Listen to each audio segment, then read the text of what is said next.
There is a company that's doing it.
Not working.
what the gate does is it prevents like feedback.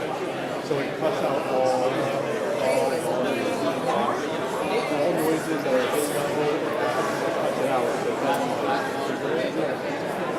So that's like a barrier, right? It's really that's why it's a good thing. It's a good thing strong because it allows you to at least like going through if you don't want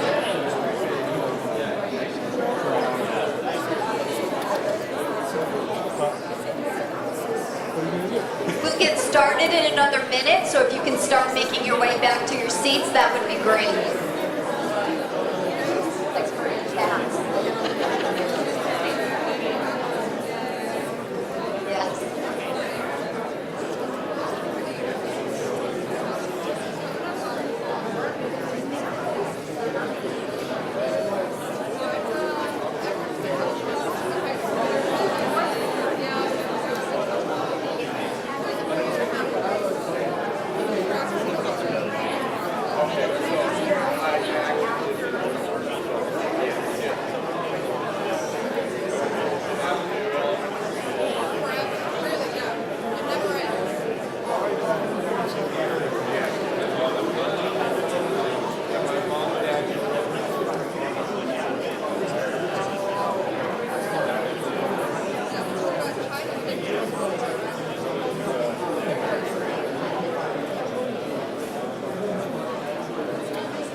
To network, which is fantastic, but we are going to get started in just a few minutes.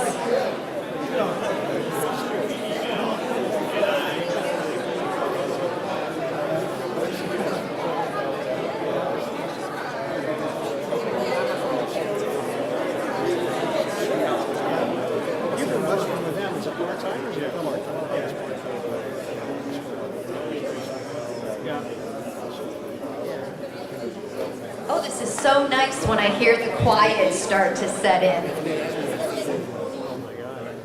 Makes my job a lot easier.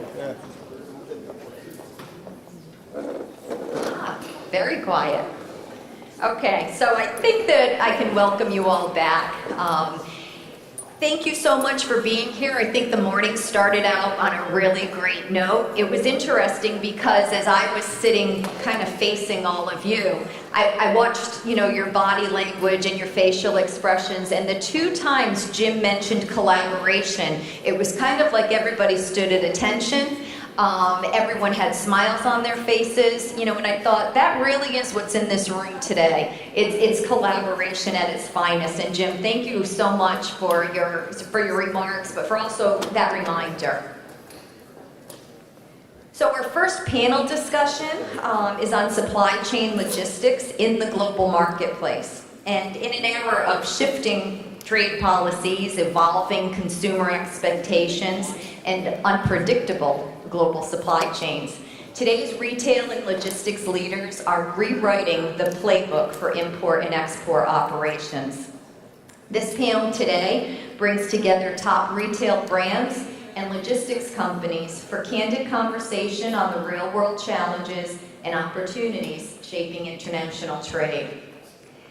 Please welcome our moderator for this panel, Victoria Kickham, Senior Editor with DC Velocity, and our panelists, Joellen Fiorenzano, President and CEO of FAF, Mads Peterson, Chief Operating Officer for Pangea Logistics, Paul Thomas, Chief Financial Officer, Tannen Corporation, and Sam Watson, Chief Executive Officer, North Technology Group. Welcome, panelists.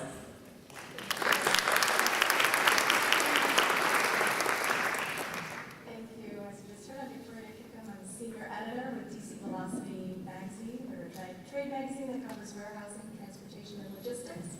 We're based here in England, North Attleboro, Mass, not too far from here. I'm here to facilitate a conversation between our experts on the panel, and I'm going to ask them just to quickly introduce themselves, give us an idea of who you are, what your company does, where you sit in the supply chain. My name is Joellen Fiorenzano, President and CEO of FAF, and we're based right here in Smithfield, Rhode Island. We're a fashion, jewelry, and accessory company that partnered with some of the largest retailers in the U.S.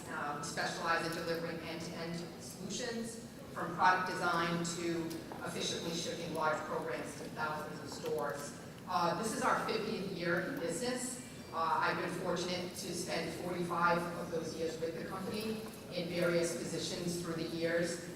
It's the experience has given me a deep understanding of every part of the business, which has helped a lot. I think what's unique about being in the jewelry business in Rhode Island is early on, all of our production was done here, 100% in Rhode Island, and that's changed a bit, so that's part of the conversation tonight. Hey everybody, my name's Sam Watson, I'm the CEO of the North Technology Group. We are the largest sail maker on the planet, so we're in the yachting industry. Also the largest mast builder and one of the largest kite-building, windsurfing and accessories businesses, with a little piece of our business in Milan in the fashion space. I've been with the company for almost 15 years now. I was a CFO at one point, and I've been the CEO for the last 2 years. I think the challenge with our business, we're 3,600 people spread around 40 countries, and so we've got issues with the current environment kind of coming in from every angle. We have different business models across our group, direct to consumer, retail, working with wholesalers. So we're sort of seeing different stuff across the business, so all the different angles on the question to play. I'm Paul Thomas with Tannen Corporation. We're a leather chemical supplier, primarily in North America, with Mexico presence, with manufacturers in Canada, and then our domestic operations. Most of our business is business to business, either we produce such as Tyson or shoe manufacturers, shoe uppers. NFL football is also one of our products, so nice.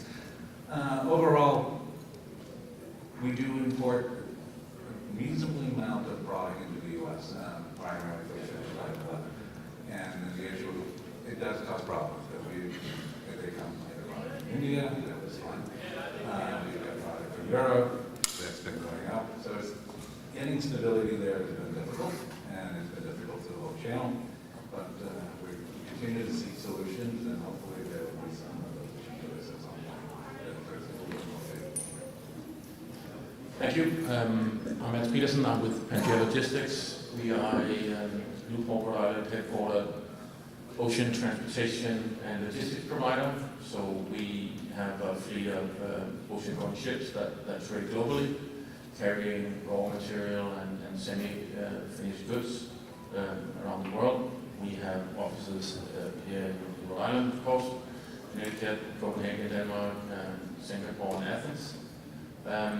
In addition to our ocean freight transportation, we also operate 8 marine terminals in North America. So in addition to just transporting goods on the high seas, we also handle them for our customers in various ports. So we actually don't have much of a supply chain ourselves, but we are part of companies such as yours, so as of their supply chain. So our conversations with our customers and stakeholders is really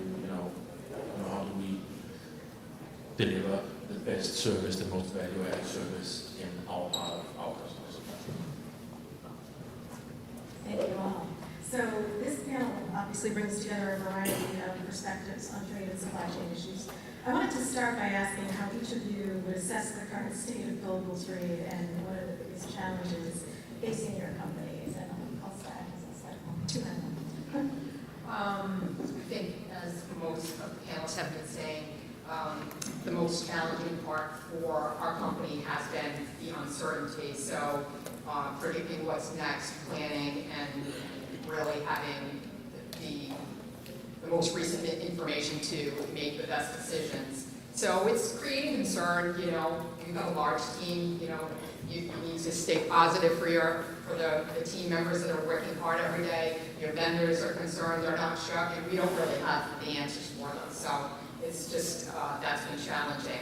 A lot of our programs, we work a year in advance with our retailers, so not having the answers as to what the current state is or what it's going to be has been challenging. The duties, the reciprocal tariffs being on all countries, all goods this time has made it very difficult. So you can't just take and ship to somewhere else. That's not going to work. Goods on the water, when this whole thing began, 145% was really a challenge for us. And that being that you really, it's on the water and you don't have a choice, and goods come in and you have to pay the tariff. So that was a hit. And then also on the retail side, for our customers, they don't really want to pay more. You know, they're trying to go and figure it out. So that's been difficult, really, trying to find that collaborative environment to work with your vendors and your customers to really come up with solutions. And the individuals will really Yeah, I think uncertainty is a really good word for the situation. I mean, in our business, I feel like we're beyond what I would say is the first wave of reaction to all the news that was breaking. I remember very well the day that we heard about the tariffs, and then probably an hour later realising that some of our major manufacturing locations were going to have 44% tariff, 50% tariff, and we were scratching our head wondering what we're going to do. I think we're beyond that first wave, but we've got a playbook internally of the different parts of our business, how we're going to broadly deal with those situations as it moves. But I think keeping up with current information is really difficult. You know, every time I have a chat with one of our team and it's part of our business, I learn something new that I probably should have known the day before or the day before that. So that's a challenge. And I don't feel like we're in an environment at the moment where long-term decision making is very possible. You know, I think, you know, if this tariff situation is designed to kind of change behaviour and change direction, I think the uncertainty it created is really undermining any long-range planning that anybody wants to do. And so for us, I think we're in a bit of a holding pattern of just kind of making the best of the situation we're in. And I guess the other thing is I'm waiting, at least in our businesses, I'm waiting to see the impact of consumer demand dropping off. I mean, we're in a pretty good space at the moment. We look after some pretty affluent customers in the yachting industry, but the early signs are there through our customer base that there's a real retraction of demand. I guess I'm waiting every moment to see when that really tails off across our whole business with the environment.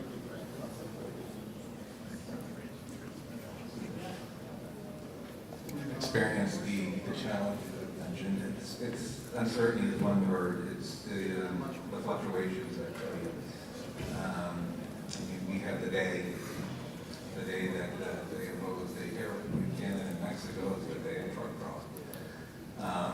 And oh, by the way, you can't cross back.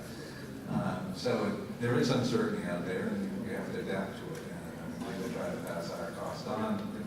It's difficult for us to absorb that much. It's difficult for our suppliers to absorb that much. And it's also difficult for our customers. Our customers are all manufacturers. They have a more of a mix of products. There is probably no one real manufacturer that has all domestic sources. So pretty much every manufacturer is running into the issue of, I have international goods coming in and I'm going to have increased costs. And how do they handle that? Because the pushback I keep hearing is nobody wants to pay more.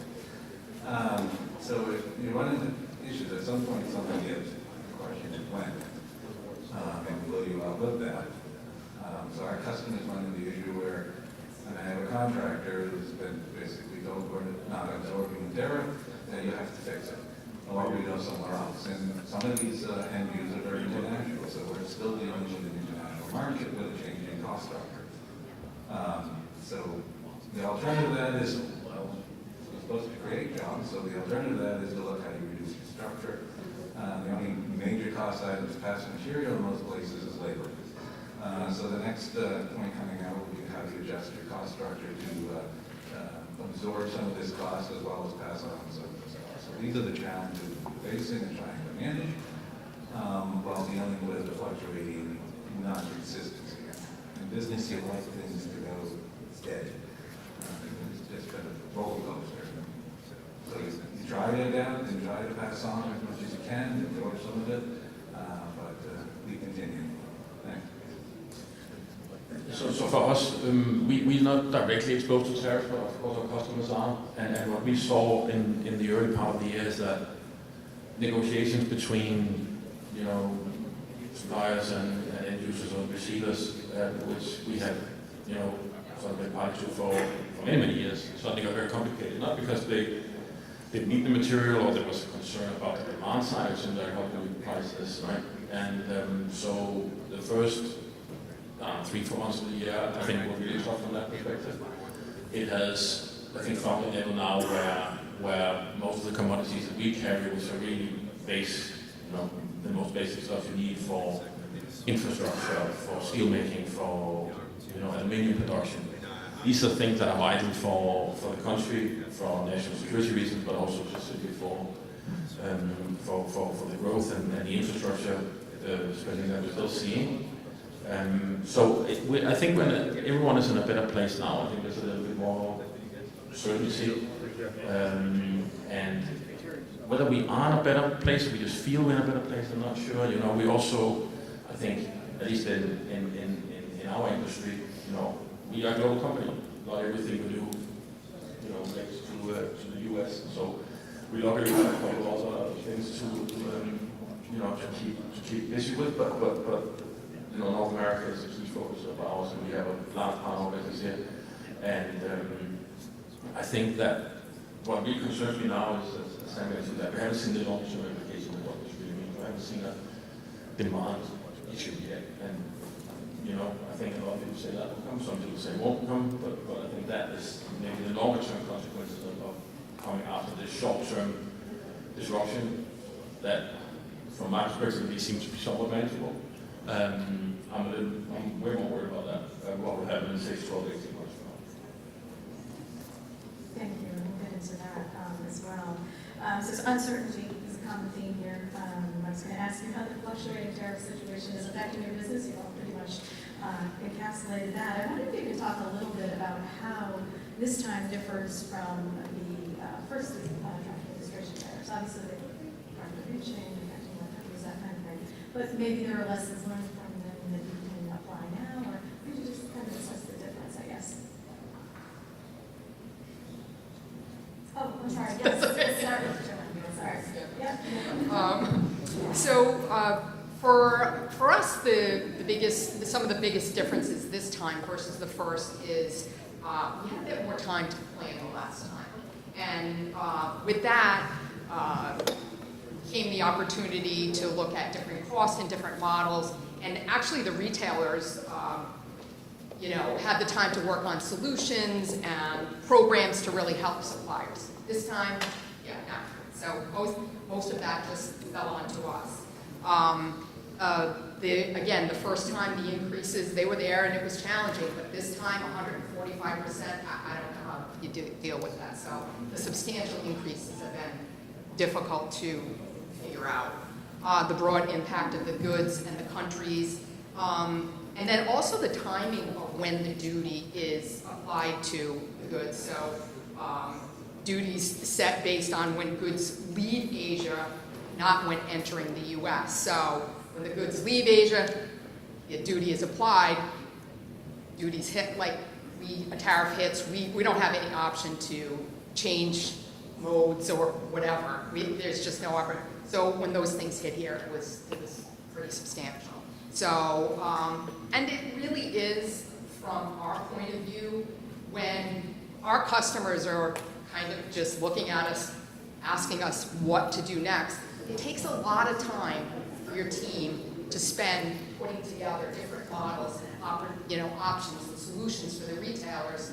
It's very time consuming, so it puts a big burden on the current team that we have.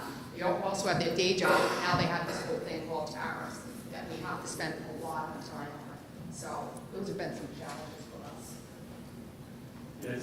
It's interesting. I don't really remember the last ones. For our business, just the way that we were configured around the world and where we manufactured and import from, it wasn't really on the top of our radar at that point. I think we've got a very big manufacturing operation in Sri Lanka where we make almost all the world's sales actually yachts are made. And the 44% tariff on Sri Lanka this time around was what really caught my attention. I feel like this has been high profile and changing every 5 minutes, and that's where the anxiety and the challenges as a business just managing that have arisen from.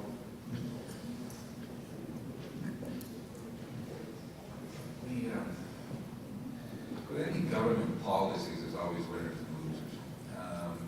Prior time we went through this, the primary loser there was anyone buying product from China. And there was always arguments there with some of the unfair advantages that China had as a government operations, whereas this time around it's kind of more universal. So the loser list is kind of grew. So if you're a domestic manufacturer, you're benefiting quite well because here your competitors' price cost is going up, and I would expect at some point you're going to see domestic costs going up as well, as while everyone's trying to shift. Demand is going to shift pricing structure domestically. At some point, we talked about what's going to be up 18 months now. At some point, this has to be absorbed somewhere before it's difficult not to. Because I don't think any company can cut this much out without it being absorbed someplace else. So at some point, this is going to be moved onto the consumer, which will be more or less inflationary. So the big difference between now and then is it's just everywhere, and it's a little bit more dominant. And the other issue is it keeps moving.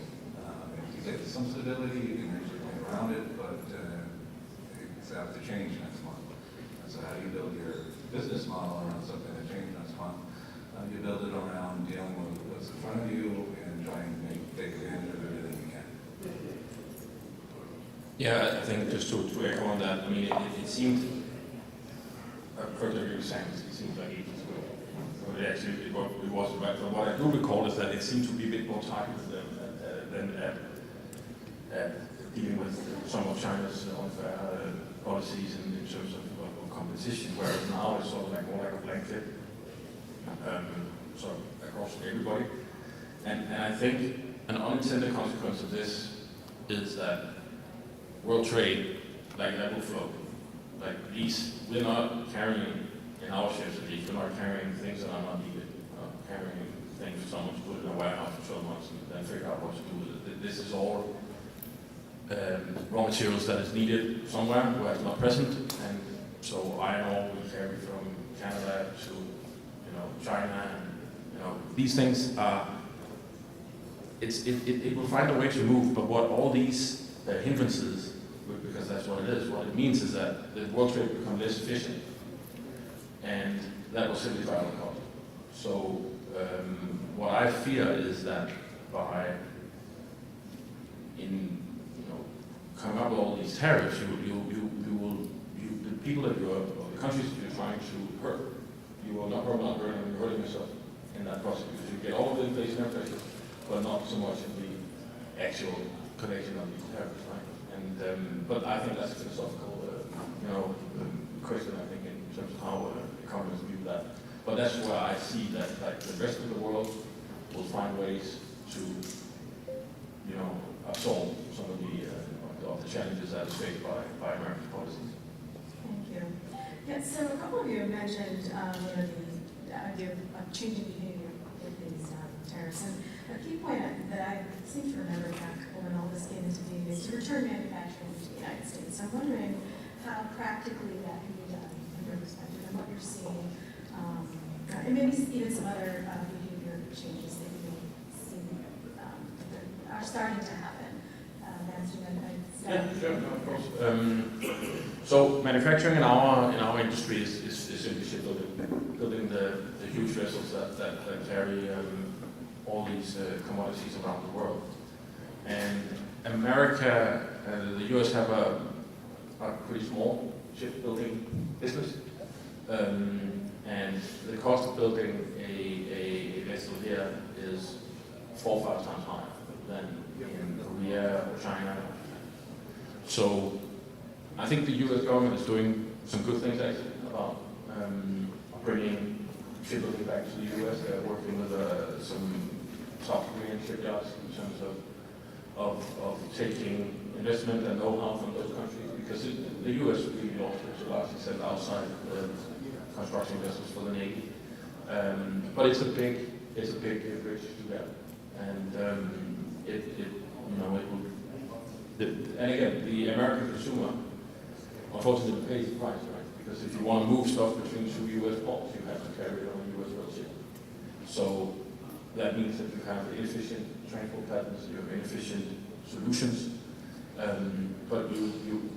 So I think those two things in combination, inviting more people in with know-how from other places to build ships that are currently being built, and maybe looking at that regulation, I think that could be really meaningful. Then the US could assume a larger role. It would never be as big as China and Korea or Japan, but it doesn't have to be. But for certain ship types, it probably would make a lot of sense to bring back manufacturing back to the US. Our industry is a little more tougher because we're a global industry. Whether it is produced worldwide. So our suppliers don't just supply us here in the U.S., but they supply Asia, they supply North America, they supply Europe. So the idea that they would have a unique production facility brought into the U.S. for bypassing tariffs, I don't see that happening. I'm going to go with a lot of people run into the same issue, whereas the cost of onshoring and the lack of visibility makes it difficult to say, yeah, I'm going to go back. Because next administration comes in, all your advantages now just dissipate because they changed all rules. So we're stuck in this let's find out stage, what's going to happen, and we continue to try to do the best we can, but onshoring is not on the top of that at this point. We early on ran all the math on bringing manufacturing back to the US. We manufacture a lot here in the US. It tends to be our higher value, more complicated product, and a good chunk of that stays in the US, but a lot of it gets exported to Europe and other places. But the vast majority of what we sell here is manufactured offshore in our facilities that we own and brought in. And I mean, the current tariff regime, the math doesn't work. It's just much cheaper to pay the tariff, frankly, than absorb all the cost of additional labour, etc. here. And that's before you even consider the capital cost of setting up a new plant in an environment where there's uncertainty and who knows what the game's going to be in a couple of years' time.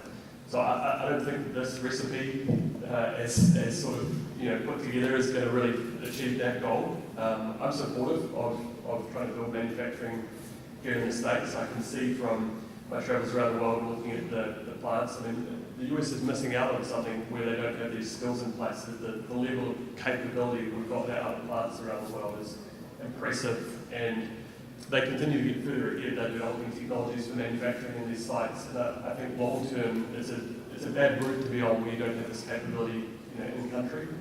But I don't really know what the policy prescription is. I just know that this isn't it. I think for our business, it's returning production to the U.S. is not really feasible. I mean, like I said earlier, in the early days, we were doing all of our manufacturing here, and obviously there was a reason why we pushed.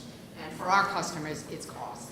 And the challenges that we have and would have bringing manufacturing here is the materials and really the skilled labor and the workforce force constraints. Again, our retail partners, there's a lot of push for price, and I think, you know, with certain levels of goods, sure, could we bring some things back here and have it work? I do remember there was a few years back, customers said, let's bring in Made in America, let's see, and it really didn't do anything for our category. Customers didn't really respond. They don't really want to pay more for what it is, so for our category, not something that I see on a large scale. Thank you. So just to, in light of all this, what are you doing to adjust your supply chain strategies in this environment in terms of sourcing, supply chain optimization, that kind of thing? I'll start. Mixing it up, excellent. Yeah, I mean, you know, with the different parts of our business, the challenges are different. I mean, a lot of what we make in our sailing business is completely custom. So the idea that we can hold stock or move things around to avoid tariffs, etc., it's not really possible. I mean, our kind of toolkit is, do we absorb it or do we pass it on to the customers? And in most cases, and most people I know running a business, they're choosing to pass the cost on to their customers because you kind of have to. A part of our business, our kiteboarding and windfoiling, windsurfing business, you know, we do hold stock, and the guys have put a lot of effort into trying to de-risk the cycle of our business, the seasonal cycle, by making sure that we take less risk in what we buy. You know, traditionally we would have bought more than what we had orders for, you know, room to move if demand was, you know, for our retail network was higher than we thought. We're now very precisely buying based on you know, our retailers' needs, and we're asking those retailers to provide us with their projections much earlier in the season, because everything's taking longer. Everything in the process takes longer. It takes longer to get components to our manufacturers. It takes longer to ship it right now. We're still you know, avoiding certain parts of the world that are adding weeks to shipping. And then we're just much more risk averse. You know, we want to have some time, some slack in the system, because if the tariffs go up another 20%, we didn't expect it, and we've got 36 hours to move, we're in trouble. We've got 2 weeks to think about what we're doing. We can split shipments and all sorts of stuff. So we're basically lengthening our end-to-end process and building some wiggle room in there, but that comes with a cost. It's more working capital tied up in the process, and it's less flexibility.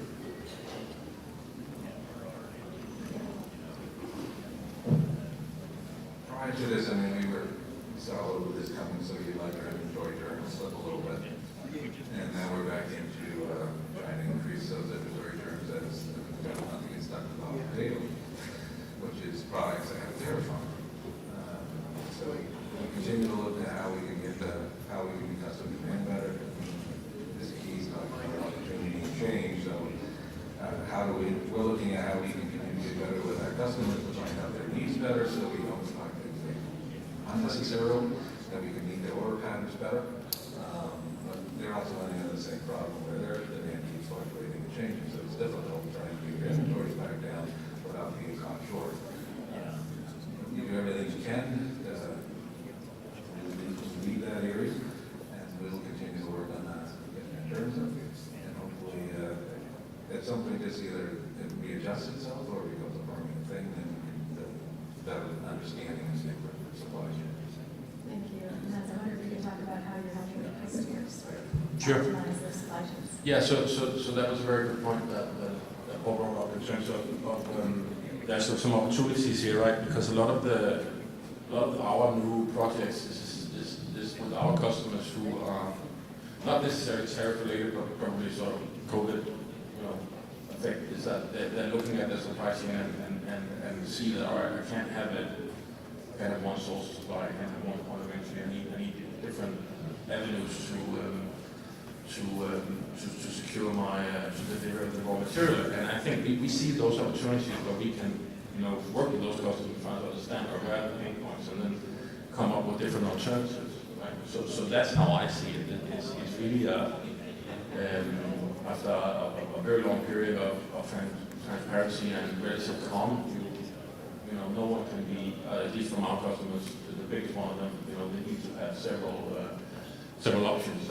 And that provides opportunity for for a company like ours who like to think are creative in terms of understanding our customers' business. Like I said, we don't really have much of a supply chain ourselves. Our job is to understand our customers' supply chain and deliver the maximum value we can of that. And seeing the weaker points of what they're doing now, and so thinking creatively about how to solve those challenges. Those are the most favorite things we do, in my opinion. And I think people are more open to those discussions now. Our customers for sure are, instead of just focusing on what they have, don't want to run the boat. I think that those conversations are different. And that brings opportunities to companies like ours. So obviously for our business, what has been important since even the first even before that, we've been diversifying country of production. So making sure that we don't have all our eggs in one basket and we're spreading that. What we're also seeing is even our China vendors, they're diversifying. They're having other, again, a lot of our suppliers, they were in Korea, they came to China, Vietnam, so they're able to, not easily, but they're also looking at having what's their kind of backup. I think that working with the customers, what has been challenging for us is we have to provide the solution. So it may go to we may have to go to the customer and say, we have to look at a different display vehicle. We need to shrink the shipping. Or in some cases, looking at the products, knowing that price is going to be happening and increasing. How do we add value to this as the customers say? So starting to look at our products and see how we can add value. So we have to increase the price of the customer sees it. And then just being planning effectively. I think that having that open communication with our supply, our vendors, and customers has been critical. I think not sure what's going to happen when this pause is over, but as the team was saying, we are planning for what it is and we're doing. But if there's a big shift in what lies ahead, it's going to be a challenge. Thank you.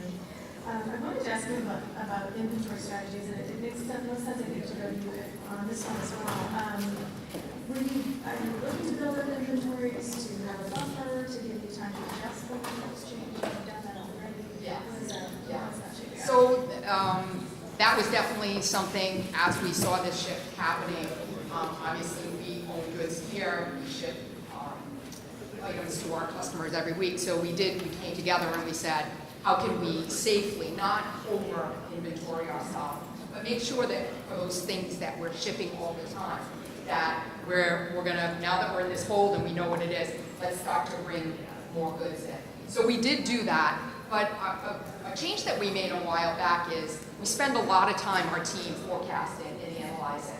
And by doing that, we're able to make smart decisions to flow goods. So we never have this big chunk coming in. We're always looking and we're consistently flowing goods to kind of offset that major. So it's really a balance, and it is something that our team spends a lot of time on. Yeah. Does anyone else want to mention inventory strategy side of things?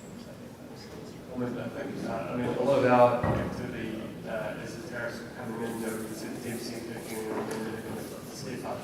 We just put a ton of effort into trying to get stuff on the ship or on a plane in most cases to skirt it under 10% and then skirt it under the 45, 44% when we did.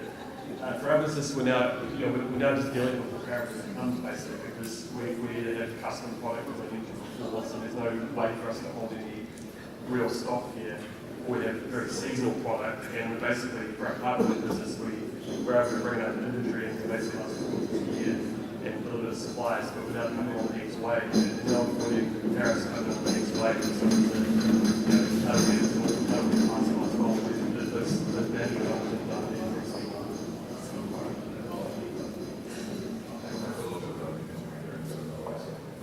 The other thing I want to talk about here is one of the other inventory issues you have is we ran into this with the manufacturer facility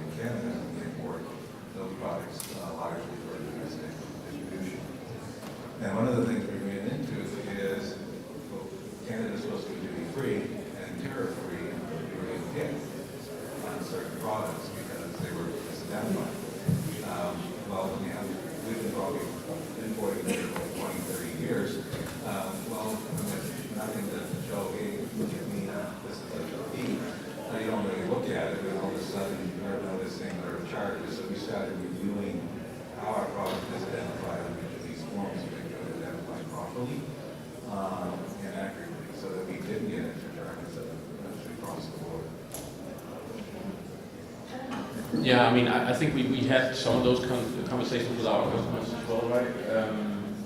It's not, you know, if you want to buy, you know, you want an extra 100,000 tons of iron ore, it's not something you can just get like that, right?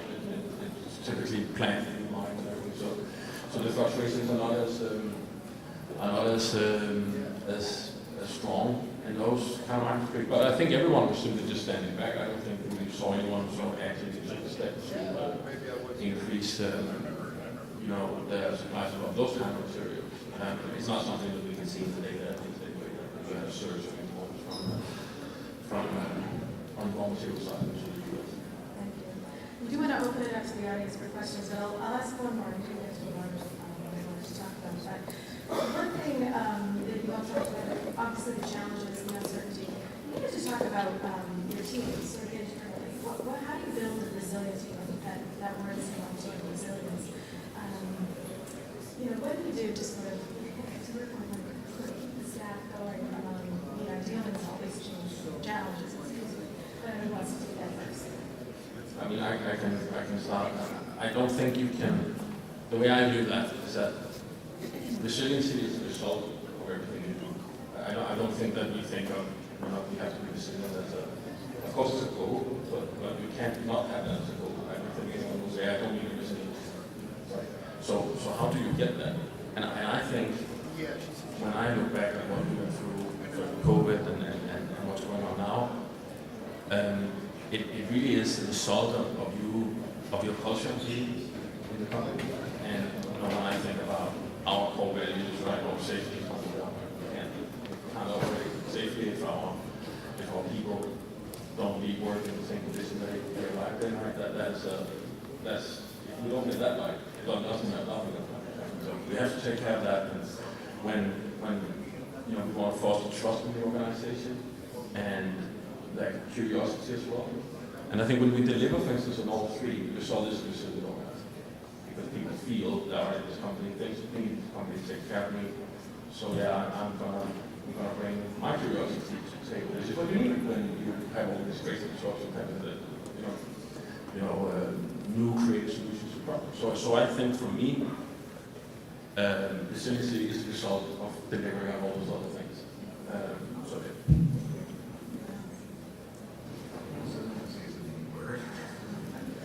I mean, we just, not too long ago, came through COVID. That was fun. All the disruptions to the marketplace that caused. Sometimes you feel like, it's just one fight after another. We import into Baltimore, and then a barge ran into a ship, a bridge, and that kind of disrupted that port. So it's kind of been one thing after another, and you talk about resiliencies. I mean, when you step back and look, and you have a decent team and give them opportunities, you'd be amazed at the number of people who step up. If you foster that, and anyone take on additional roles, grow, it's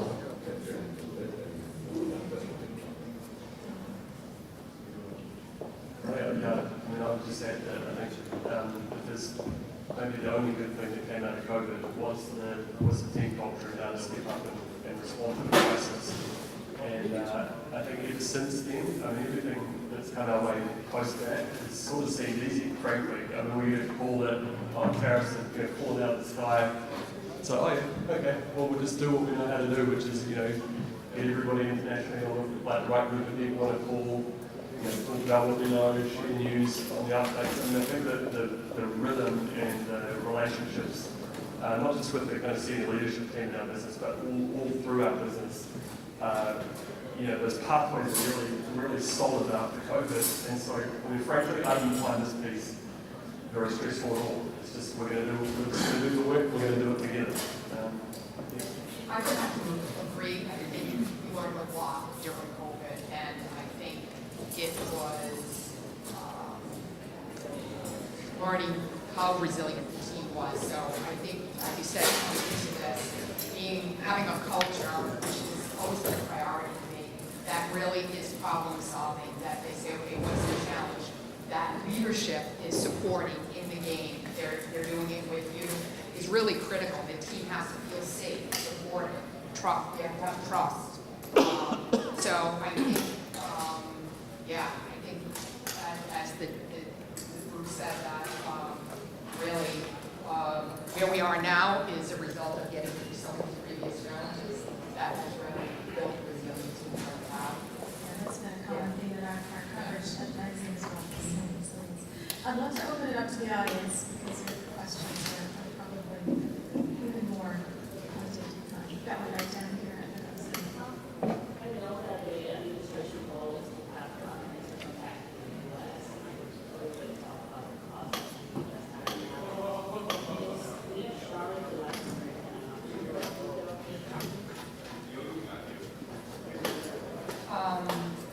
I did meet with the team and actually talk to them. That is not one that has been discussed. I would have to ask my team more, but there definitely are other areas, and we'd be open. What we have challenges with is different categories of business, depending on what it is. So for our seasonal novelty business, a lot of the materials come from China, so it really would depend on, is it workforce, can we do it? And then the other thing that we have is very strict regulations and testing with our customers. So to get approved to be a vendor for us is very costly, and our vendors have to invest in us as a company. So it's more than just saying let's do that. There's a lot involved, but we're certainly open. That's kind of got around depends on who you are. If you're Volkswagen, you have an incentive to bring a manufacturing facility because you're lacking in places. But a lot of other people that are more mid-market. The country is made up of numerous small businesses, under 100 million, that drive the economy. For them, making that kind of shift is a lot tougher, especially if you make that investment in change, growth or change next year. So how do you balance it? I mean, I understand the goal is to try and get back here, which is noble. However, the world doesn't quite operate the same as it used. Most, like I said before, all our customers have product that's made here as well as product that's imported. It's a mix. And they also operate internationally. They're not just selling to their country, they sell internationally. So they have to be able to compete on it. So it's not just as easy as saying you want to use the ID. There's international qualification. And the system is a lot more complex than it used to be. Back to that as well. I think that one of the challenges that we're seeing with our clients, their support service for them, is when they're chasing after the trade agreements that are in place right now because of the preferential tariff treatment, there's concern that by the time they ramp up to be able to shift production to different areas where there are favorable tariffs in place through the trade agreement, that might change. And I think that uncertainty is making it difficult to make those proactive steps that should be so attractive right now. Thank you. Any other audience questions? That's just one. What strategy do you use to forecast your supply chain and forecast any responsibility?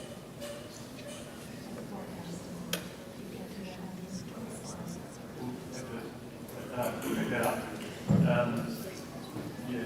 For the parts of our business that are more, consumer focused, custom parts of what we do. I mean, it's been a real challenge for our apparel business, for our pipeline business. I mean, in amongst all the tariff and trade stuff and what's happening with demand in the US, we've still got remnants in some of our businesses from COVID, where there's a ton of demand. There's a lot of oversupply during that period, and then we've got some parts of our markets that are a little bit suppressed. Our teams, I think, through COVID, and particularly maybe the year or two afterwards, where we were seeing kind of inventories build, have been really focused on trying to accurately predict what the consumer wants. And I think the advent of artificial intelligence and those sorts of tools is really important. our apparel business that's based in Milan is using like an AI platform, I think it's called Intuindi, which is basically looking through all of our data, from all of our different data points on, what styles and colours and sizes and colours that, particularly colours are different for different markets and different physical locations, to try and help complement the decision making of the people that, making those, purchasing and understanding the demand. I think, in my experience, the people in your business that are really good at, understanding customer demand and that you can rely on to put those forecasts together, they're like gold. You don't find them very often, and if you get somebody who's not so good at it in that role, you'll see it. Your balance sheet will see it. So, when you get somebody like that, you're going to look after them. But the AI is, I think, a nice complement to that skill set. I would agree that, and I know that's going to be one of the topics later today, that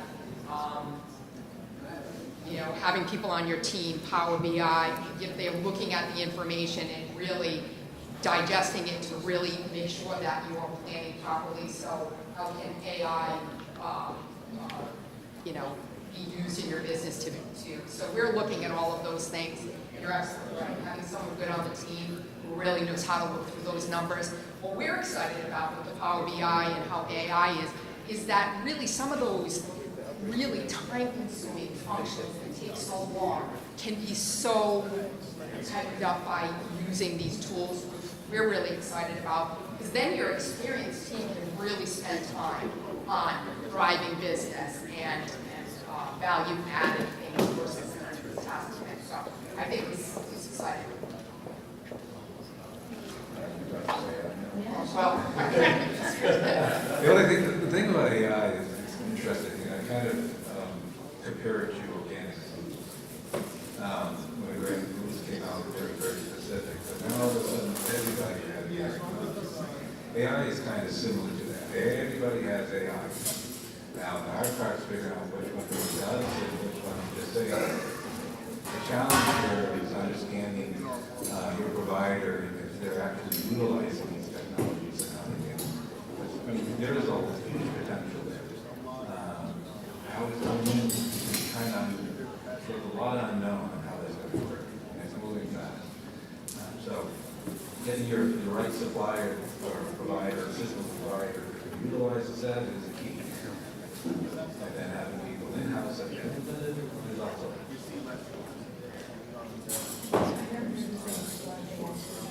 Yeah, we use it on actually sort of business operations, how we optimize the way we run our ship, run our vessels, right? A huge part of that is the weather. The weather all over the world has been more extreme, and we have ships trading all over the world. So if we don't use the best technology in that part of the business, our ships will be bad weather too much of the time, and that will delay deliveries and will increase our fuel consumption. We're using a lot of it there, but when it comes to AI, I think my view is that we just have to remember that it's a tool, right? It's not it's a tool. So you've got to make sure that it's aligned with how what you're doing in the business and your strategy, right? Use it to how you're doing it, not replacing it. We're very far away from that area. So optimally.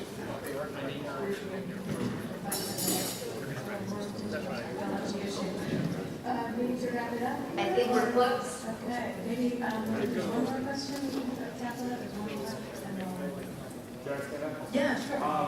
So I have a question about sort of where you see this shift in terms of supply chain. So Swiss banks, the central bank in Switzerland is cut their gap rate to zero. So as we see sort of these supply chain issues and issues, especially with the United States tariffs, where do you see the sort of landscape shifting? Do you think they move towards refinancing? Do you think we move towards manufacturing areas where you're going to have less of an impact on tariffs? Or sort of where do you see supply chain issues moving around?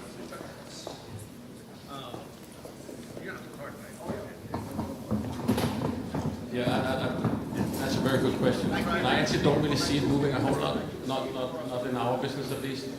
Nothing has, it's not like, we move raw materials, right? So you need 90,000 tons of iron to steel. What I'm trying to get is close to your steel is absolutely close. This is not something that you just say, I used to buy it in Brazil, power wire from Panama. They have no power. So in our part of the business, that's not a whole lot of you maybe lose some of the manufacturing, English or some of that, semi-state, but I don't think that's no idea of the best. So I'm probably not the best one.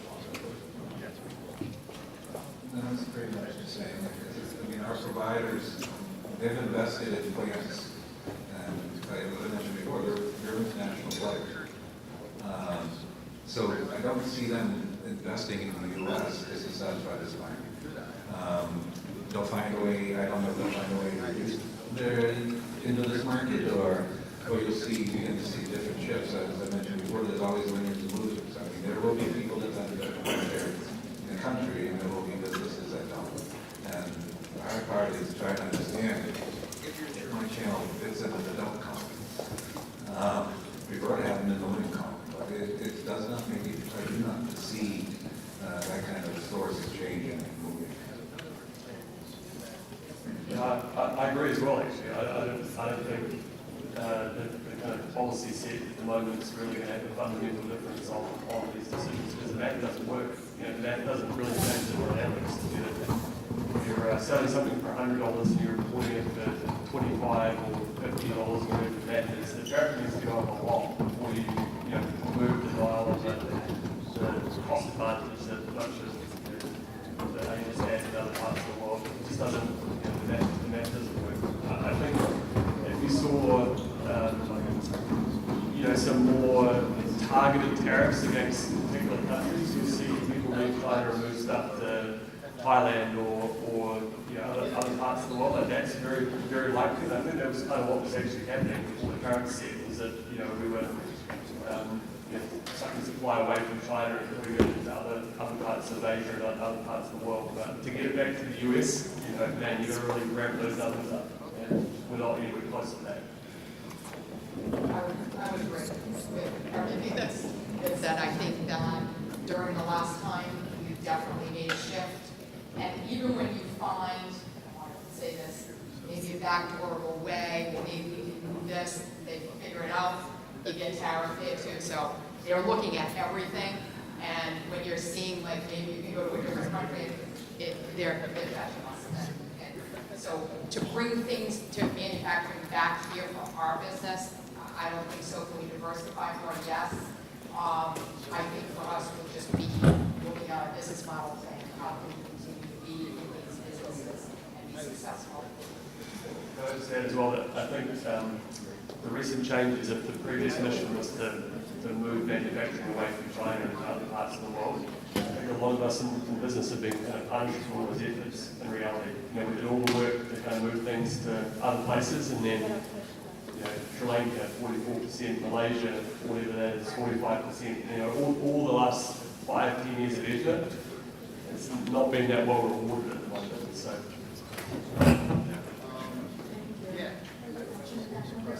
Okay. Well, thank you to Victoria, and thank you to all of our panelists. Thanks for sharing your insights, your knowledge, and some of your practices. I think that all of us were enlightened by them. So this brings us